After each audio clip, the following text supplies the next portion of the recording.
उल्लंघन निर्वाचन निमंते जो नियमावली प्रणयन कराई तार खोला उल्लंघन केबे द्वितीय बैलेट पेपर इश्यू करिवार जुक्ति नहीं। आमर निर्वाचन नियमावली जोटा अच्छी 1961 तार धारा 41 रे अति स्पष्ट भाव में जहाँ कही आज किंतु तार खोला व्यतिक्रम खोला उल्लंघन करागला।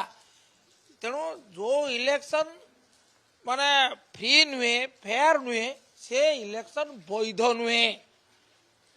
It is unfortunate, it is shocking.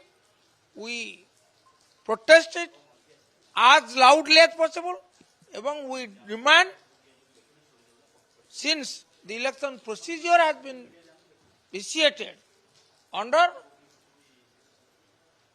the Act, Section 100 of RP Act 1951, we want the election be cancelled and the fresh election be ordered. Repolling we demand. पुनर्निर्वाचन करा जाऊ। कॉन्फिडेंस क्या सत कथा कहले जो आप नियम मानवे ना ताले